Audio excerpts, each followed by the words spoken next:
क्या कांग्रेस में टिकट की खींचतान अभी से शुरू हो गई है? एक सवाल से अनेक सवाल जुड़ रहे हैं। सवाल है 2027 में टिकट किसे मिलेगा। दूसरा बड़ा सवाल ये कि टिकट मिलेगा किसके दम पर, जनता के बीच पकड़ के दम पर, सालों की मेहनत के दम पर, संगठन में सक्रियता के दम पर, या फिर बड़े नेता के पसंद और राजनीतिक रसूख के दम पर। क्योंकि टिकट के दावेदार बढ़ रहे हैं, पुराने कार्यकर्ता अपनी बारी मांग रहे हैं और पार्टी के भीतर से ही सवाल उठने लगे हैं। क्या कांग्रेस में टिकट का रास्ता कार्यकर्ता से होकर जाता है या बड़े नाम से?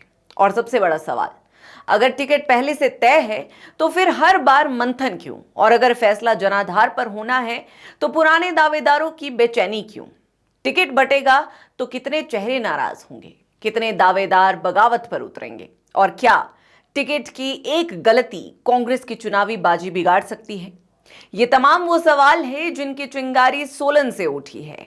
आज इसी मामले पर विस्तार से चर्चा करेंगे।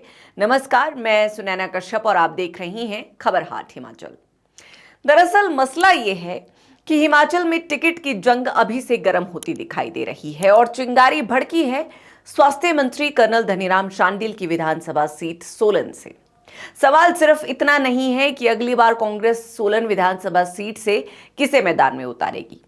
सवाल यह है कि क्या मौजूदा विधायक डॉक्टर कर्नल धनीराम शांडिल के बेटे संजय शांडिल के लिए टिकट की राह आसान होगी, या फिर कांग्रेस के भीतर मौजूद पुराने दावेदार, नाराज कार्यकर्ता और नए चेहरे आने वाले समय में ऐसी चुनौती खड़ी करेंगे जिसे पार्टी के लिए नजरअंदाज करना मुश्किल होगा। क्योंकि जो बातें पहले बंद कमरों में होती थी वो अब सोशल मीडिया पोस्ट के जरिए सार्वजनिक होने लगी है। और जब आम कार्यकर्ता भी टिकट अनदेखी और परिवारवाद पर सवाल उठाने लगे तो ये सिर्फ नाराजगी नहीं बल्कि आने वाले राजनीतिक समीकरणों का संकेत भी माना जा सकता है। सोलन विधानसभा सीट की राजनीति को देखें तो यहां कांग्रेस के लिए वापसी आसान नहीं रही। लंबे समय तक डॉक्टर राजीव बिंदल का प्रभाव रहा और कांग्रेस को काफी समय बाद इस सीट पर दोबारा जीत मिली। मौजूदा विधायक डॉक्टर धनीराम शांडिल पिछले 3 विधानसभा चुनावों से लगातार जीत दर्ज करने में कामयाब रही हैं और सोलन की राजनीति का बड़ा चेहरा है। ऐसे में अब स्वाभाविक रूप से चर्चा इस बात की हो रही है कि उनकी उम्र के इस पड़ाव में अगर अगले विधानसभा चुनाव में उनकी रिटायरमेंट होती है तो फिर उनके बाद कांग्रेस की कमान किसके हाथ में जाएगी और पार्टी अगला चुनाव किस चेहरे के साथ लड़ेगी। चर्चा जोरों पर है कि उनके बेटे संजय शांडिल अभी से टिकट के दावेदारों में आगे माने जा रहे हैं, लेकिन राजनीतिक विरासत मिल जाना और उस विरासत को संगठन और जनता की स्वीकार्यता में बदल देना दोनों अलग अलग बातें हैं। हाल ही में कांग्रेस नेता मदन कश्यप की सोशल मीडिया पोस्ट ने इस बहस को और हवा दी है। उन्होंने सोलन विधानसभा क्षेत्र से कांग्रेस टिकट के लिए आवेदन करने वाले दावेदारों और टिकट प्रक्रिया को लेकर सवाल उठाए। उनकी पोस्ट में यह सवाल भी सामने आया कि अगर कांग्रेस एक लोकतांत्रिक और विचारधारा आधारित राजनीतिक दल है तो क्या किसी व्यक्ति को पार्टी के भीतर अपनी मनमर्जी चलाने का अधिकार होना चाहिए। उन्होंने पुराने टिकट दावेदारों की अनदेखी को लेकर भी सवाल खड़े किए हैं। अब ये किसी एक नेता की व्यक्तिगत नाराजगी है या कांग्रेस के भीतर मौजूद व्यापक असंतोष की झलक, ये आने वाला वक्त बताएगा।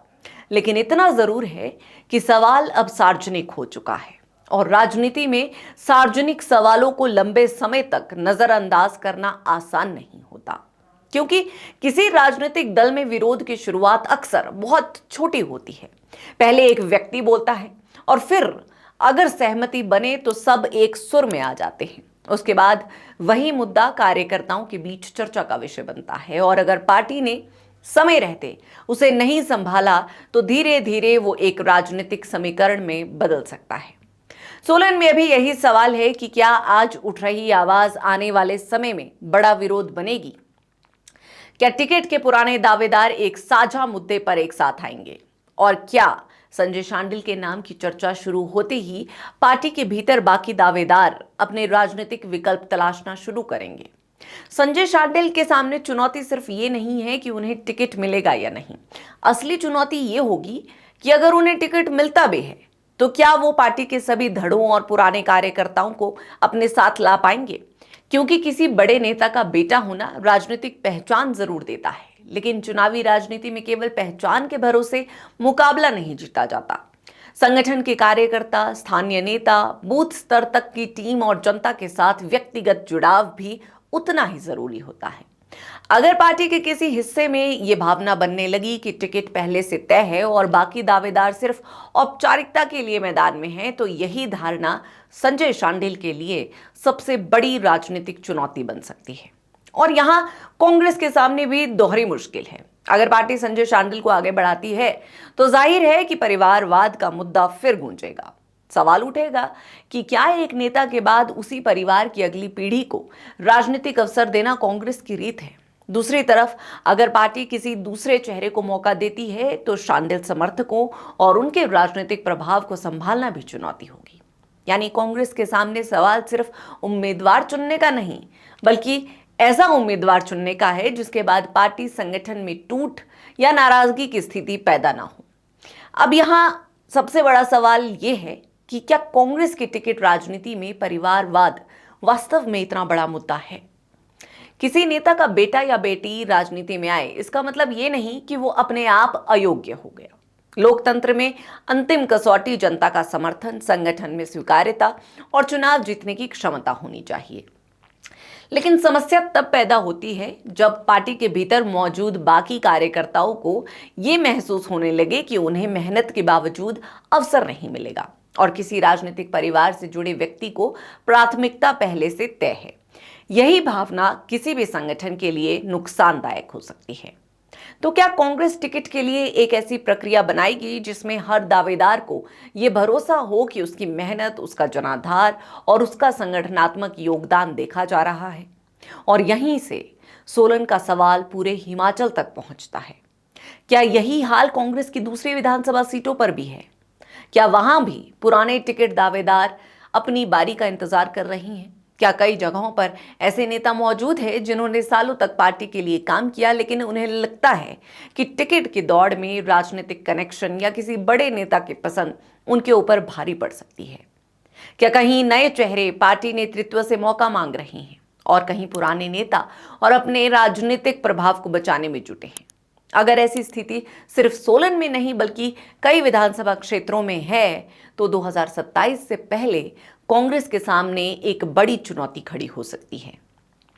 इसीलिए जो नेता आज से अपनी दावेदारी मजबूत कर रहे हैं वो कल टिकट के समय पीछे हटने को तैयार हो, ये जरूरी नहीं। ऐसे में अगर पार्टी किसी एक नाम पर फैसला करती है और बाकी दावेदारों को लगता है कि उनकी मेहनत की अनदेखी हुई है तो असंतोष सिर्फ सोलन में नहीं, दूसरी सीटों पर भी दिखाई दे सकता है। कांग्रेस के लिए सबसे बड़ी चुनौती यही होगी कि वो टिकट घोषित करने से पहले संभावित दावेदारों को कैसे साधती है। अगर टिकट के फैसले से पहले ही यही कार्यकर्ता असंतुष्ट हो जाएं, तो सबसे लोकप्रिय उम्मीदवार के सामने भी मुश्किल खड़ी हो सकती है। और राजनीति में सबसे खतरनाक विरोध हमेशा खुलकर सामने आने वाला विरोध नहीं होता। कई बार सबसे बड़ा नुकसान उस खामोश नाराजगी से होता है जो चुनाव तक दिखाई ही नहीं देती। मंच पर कार्यकर्ता पार्टी के साथ खड़ा रहता है, लेकिन टिकट के फैसले के बाद उसके भीतर सवाल पैदा हो जाते हैं। वो खुलकर विरोध नहीं करता, लेकिन चुनाव में उसकी सक्रियता कम हो जाती है। ऐसे में सोलन में अगर टिकट को लेकर अलग अलग दावेदार या तलबगार एक साझा मुद्दे पर साथ आते हैं तो कांग्रेस के लिए चुनौती और बढ़ सकती है। यही वजह है कि कांग्रेस नेतृत्व के लिए सोलन का मामला सिर्फ स्थानीय विवाद समझकर छोड़ देना आसान भी नहीं। पार्टी को यह देखना होगा कि क्या ये सिर्फ एक नेता की नाराजगी है या इसके पीछे और भी लोग खड़े हैं। क्या बाकी टिकट दावेदार भी यही महसूस कर रही हैं? क्या कार्यकर्ताओं के बीच भी यही चर्चा चल रही है? और अगर चल रही है तो पार्टी उसे चुनाव से काफी पहले कैसे संभालेगी? क्योंकि टिकट घोषित होने के बाद नाराजगी संभालना ज्यादा मुश्किल होता है, जबकि टिकट से पहले संवाद के जरिए बहुत कुछ नियंत्रित किया जा सकता है। संजय शांडिल के लिए भी यही समय राजनीतिक रूप से महत्वपूर्ण है। अगर वो भविष्य में कांग्रेस टिकट के दावेदार बनते हैं तो उनके सामने सबसे बेहतर रास्ता यही होगा कि वो अपनी अलग राजनीतिक पहचान बनाएं।